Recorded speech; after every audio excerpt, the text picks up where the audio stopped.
time, I call a special call meeting of the Haywood County Board of Education to order. This time, Hello. we're calling the meeting to order. And at this time, I'll ask everyone, the board members, to please rise for our board prayer, immediately followed by the Pledge of Allegiance. Let us pray. Our most gracious Heavenly Father, we thank you for this opportunity to serve the citizens of Haywood County and our students and staff and administration. Lord, give us wisdom as we make the decisions that affect our students, our parents, and our citizens. Lord, we ask that you guide us and direct us in your will. These things we ask in your name. Amen. I pledge allegiance to the flag of the United States of America and to the republic for which it stands, one nation, under God, indivisible, with liberty and justice for all. You may be seated.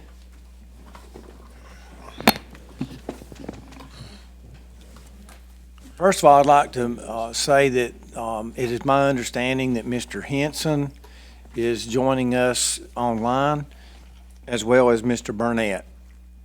So we do have a quorum, and Mr. Kirkpatrick will be joining us possibly a little bit later, as well as Mr. Jimmy Rogers. The others have had other commitments that they could not be excused from, so we're going to carry on with the business of the board. The next regular board meeting is here at the Education Center Monday, March 14th at 7 o'clock, and that'll be our next regular board meeting. Does anyone from the board or administration have any agenda adjustments request? Okay, at this time I'll ask for approval of the agenda. Make a motion to approve the agenda. All right, we have a motion from Mr. Nesbitt. Do I hear a second? Second. Second from Mr. Clark. Any question or discussion on the motion on the floor? There being none, we'll vote. All those in favor say aye. Aye. Aye. Mr. Henson, you voted in the affirmative, and is that correct? Yes. Mr. Burnett, did you vote in the affirmative?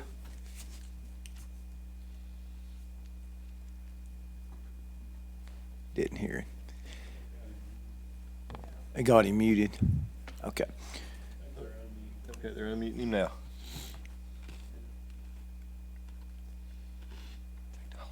We'll just say no vote at this point in time. Okay? Motion carries unanimously with those that, with the exception of Mr. Burnett. That's not unanimous then. Okay, next on our agenda, we have Dr. Putnam. Thank you, Chairman Francis, members of the board.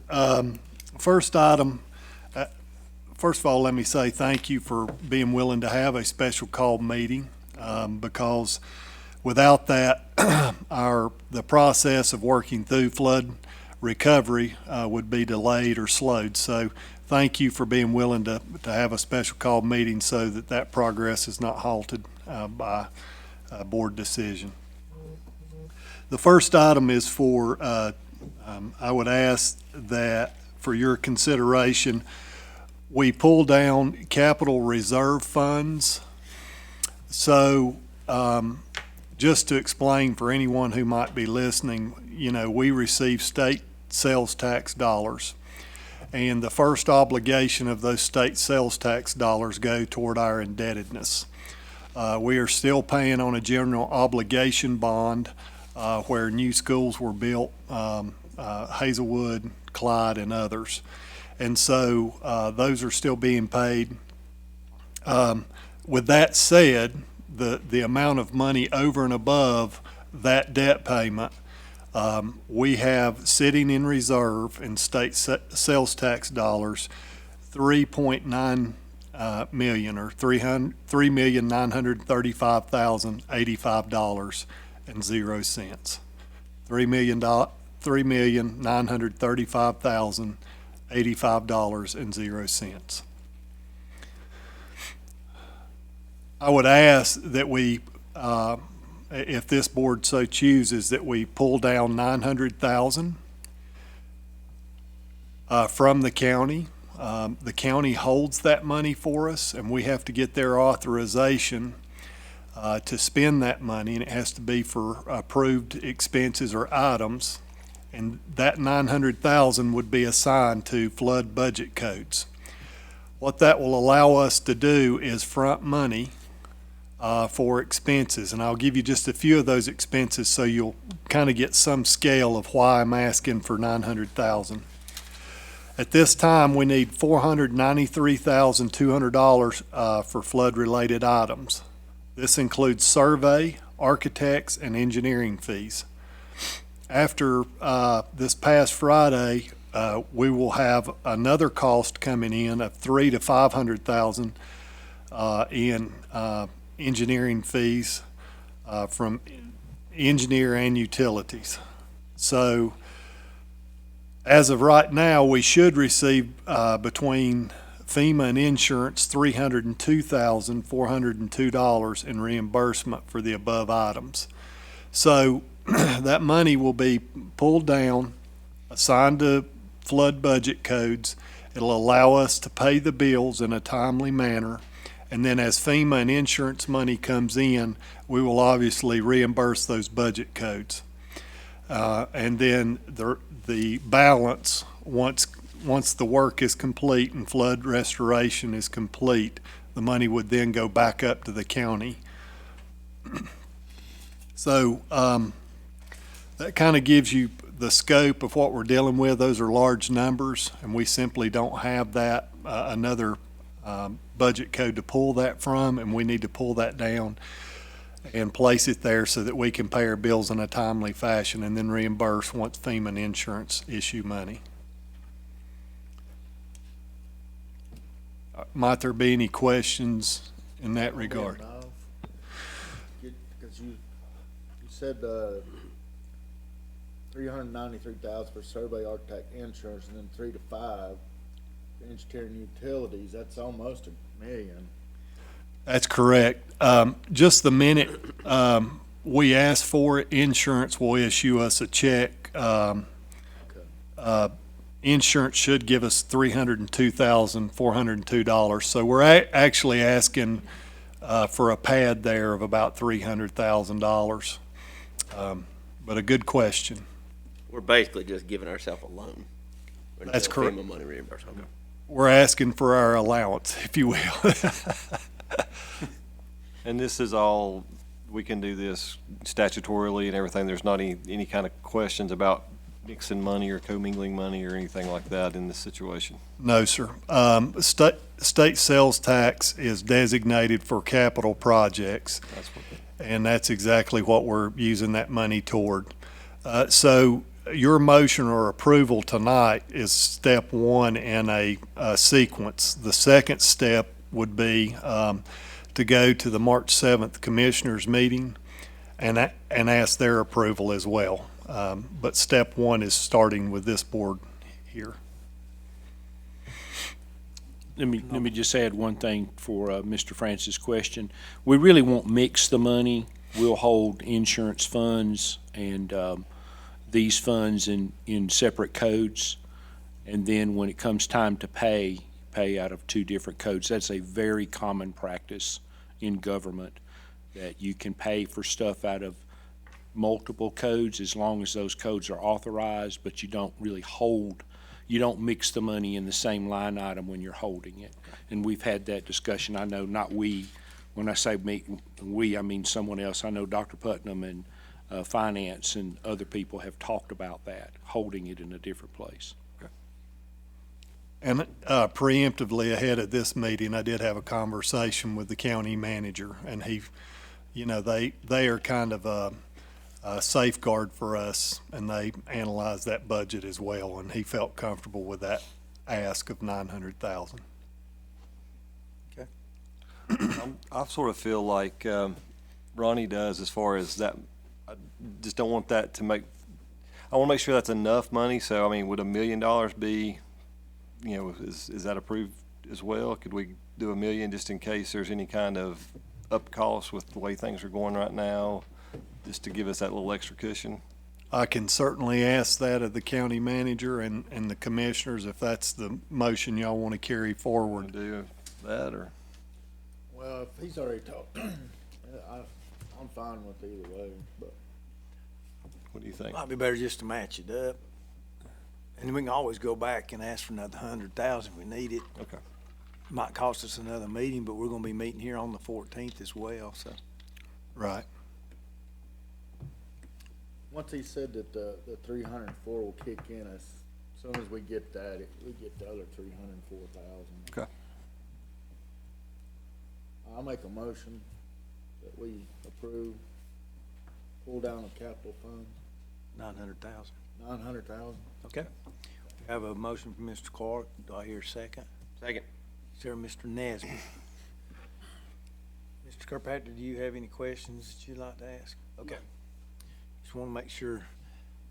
Any other discussion before we vote? There being none, we'll vote. All those in favor say aye. Aye.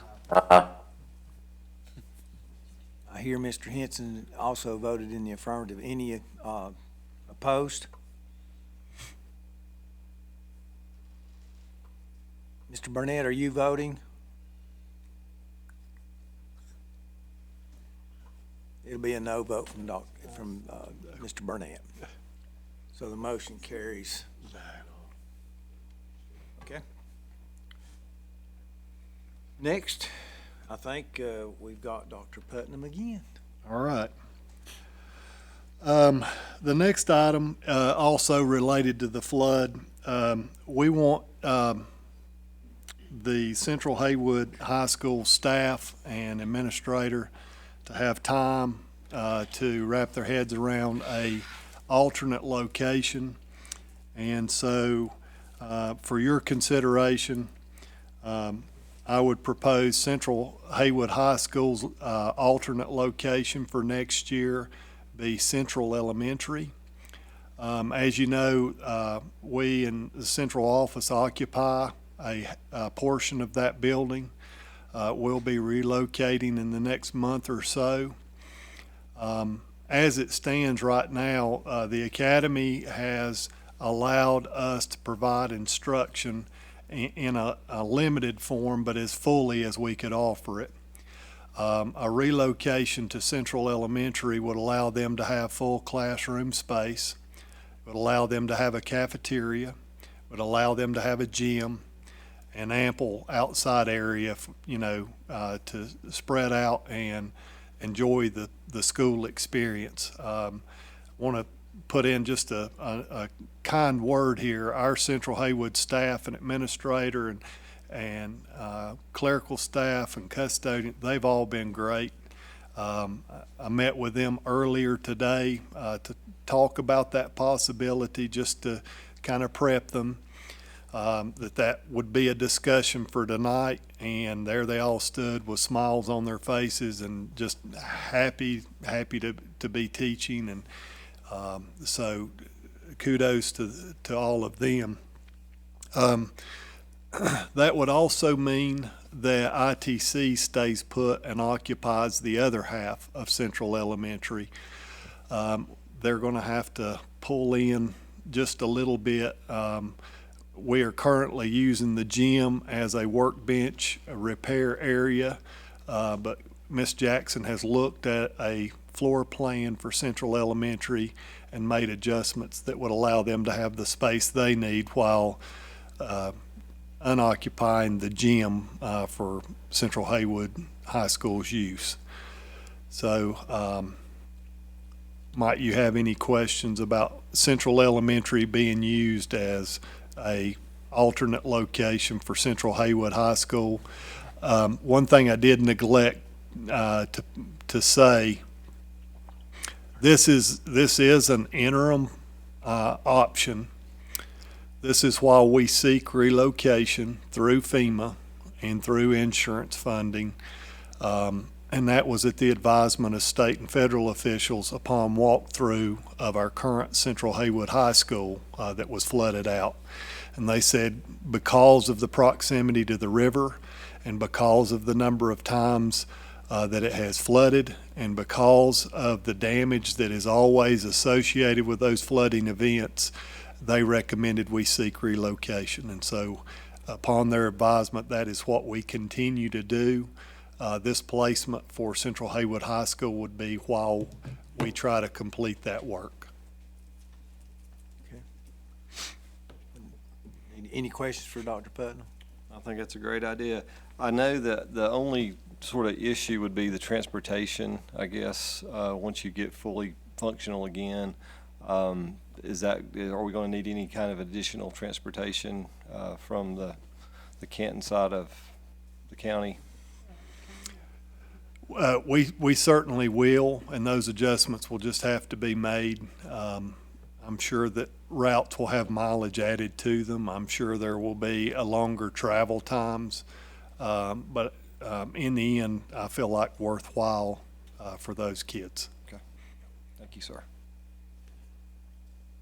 We need a motion for approval.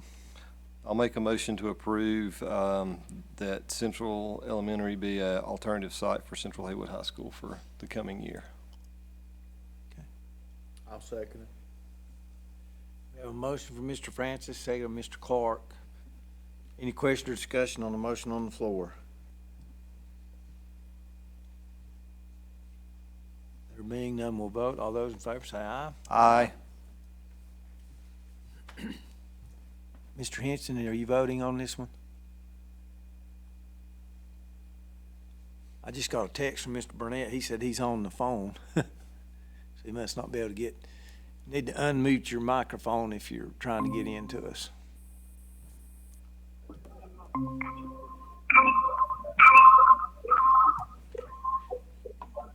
Is that Mr. Henson or Mr. Burnett? I'm here. I lost it. This is fun. All right. All opposed? Motion carries unanimously. Thank you. Next, we have Dr. Putnam. In the midst of everything else, there is a new 911 Canton street mapping occurring. And this is a pretty complicated endeavor, both on the part of the town of Canton as well as our bus routing or TIMS system. And I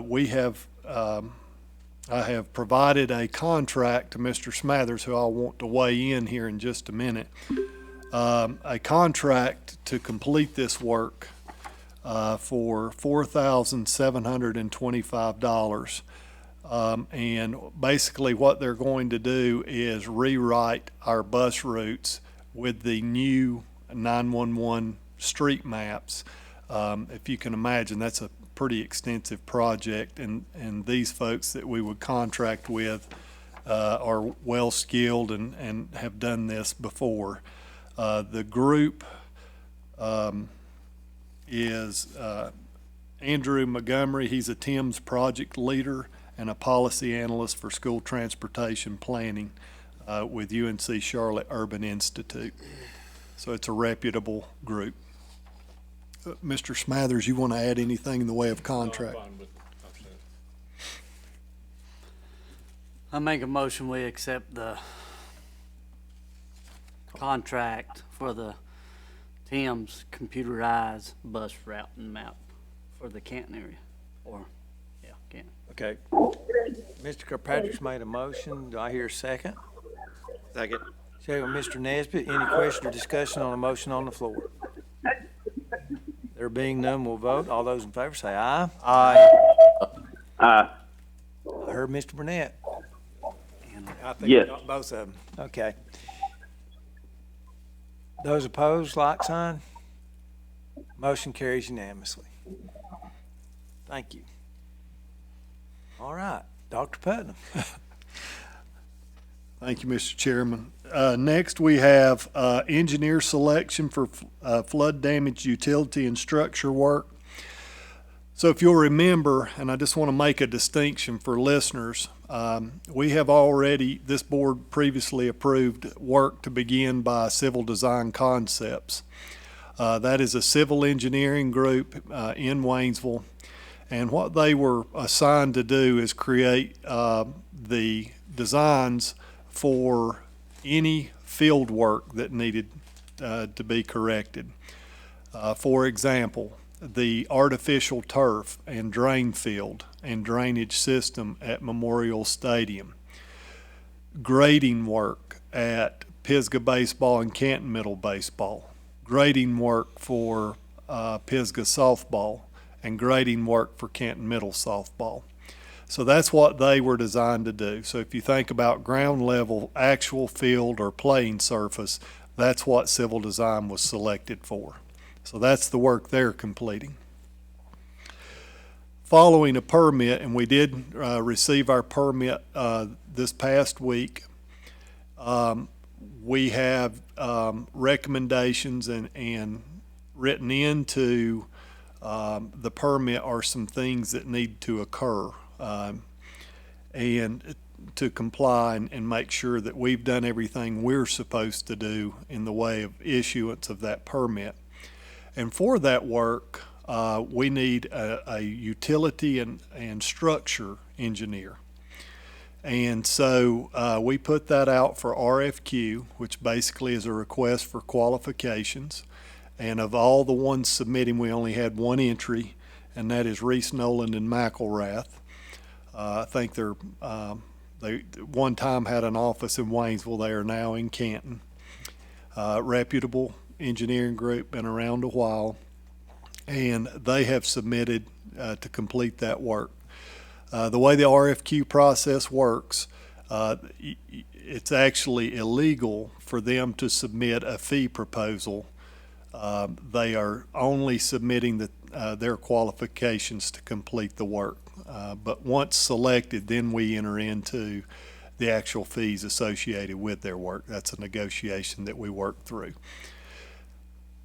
So they would be completing the electrical. They would be completing and placement up and out of a flood level, any water and sewer that treatments that need to be applied per the permit, any waterproofing to doors and windows on structures.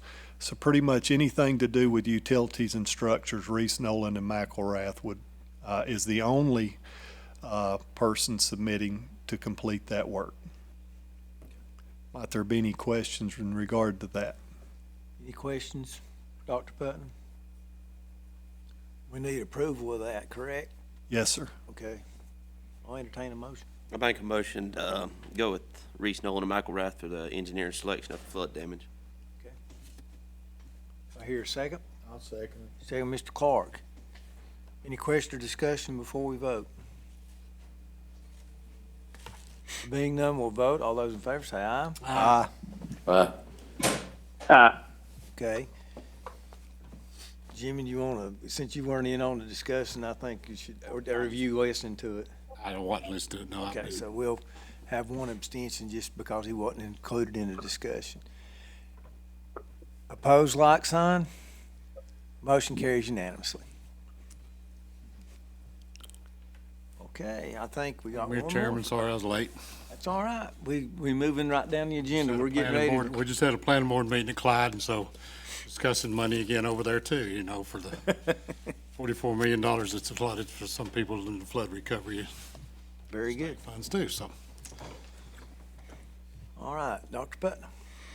All right, and the next item is for information only. You certainly can vote or approve if you so choose, but it's primarily just for information, and that is a Skiff Grant, and that stands for State Capital Infrastructure Fund. There is a surplus held at the state level through different funding sources. It's a rather large amount, and they have provided the opportunity for school systems to apply for these grants. As best I remember, for a new elementary school, the maximum award is $30 million. For a middle school, new middle school is $40 million, and for a new high school is $50 million. And just a special thanks to Representative Pless and Bryant Moorhead for pointing us in that direction, making sure that we were aware those funds were available. And so I'm in the process of completing the paperwork for that grant. In the grant, it gets a little tricky. They always like to make you jump through some hoops, if you will, at times. And it requires a 5% match of local funds. And at this time, we do not have local funds that we could speak for solely on our own behalf in the way of capital projects, because the fund that we spoke about previously is state sales tax dollars. The other capital fund that we have available to us is the State Education Lottery Fund. And so those are all state dollars. I know that I've spoken with Bryant Moorhead, the county manager. He is just like neither one of us would want to speak on behalf of our boards, but he is willing and is talking with the commissioners at this time to see if they would be willing to come up with the match. The designated project for this would be Canton Middle School, simply because it's one of our oldest facilities. The main building was built in 1934 or 1936, as best I remember. There are other newer portions, but you're looking to the early 50s. The real problem at Canton Middle is it cannot be renovated in the interior. Many of the walls are load-bearing, and renovating just doesn't gain you a more suitable classroom space. So it just makes sense that Canton Middle is the one designated and the ask for the $40 million. So the local match, which is to the commissioners now on $40 million at 5%, is $2 million that they would have to be willing to put toward the project. And so that's where we are. We're applying for a Skiff Grant, and we'll see, I think I'm on the schedule to present March 7th to the commissioners meeting, and we'll just see how that goes. Any questions you might have of me for that grant? Spend $2 million to get $40 million, I believe that's a good buy. Yes, that's 5 cents on the dollar. Yep. That's good. So, Thank you for that update. Does anybody else have any questions or comments about that? Are we only allowed to apply for one of the, if we needed to do an elementary school too, could we apply for an elementary and a middle, or is it just one application? right. That my initial instinct was to make, if you look at a building on the Waynesville Middle Campus, was to ask for that as well. But what prohibits that, the maximum ask is $40 million if you're targeting middle schools. Okay. So that's why I didn't include it.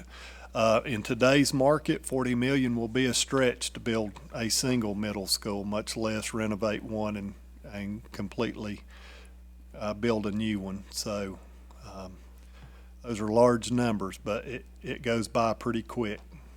Okay. But good question. We did consider that. Okay. Okay, any other comments, questions? Any other announcements? No, sir.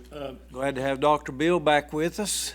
I thank you all and staff and community people for the well wishes on my left knee replacement. It's coming along, I'm told, normally. Sure doesn't feel very normal, but It's according to who it is that's doing the talking. it's good to be back in person part-time, and I'll be back full-time as soon as I'm physically able. But, thank you. It's good to be back. Very good. You guys look good. We do have some closed session items that we do need to discuss, and we'll adjourn into that. I don't foresee any action being taken, and so we will adjourn out of closed session tonight without taking any further board action. At this time, I do need to have a motion to go into closed session. So moved.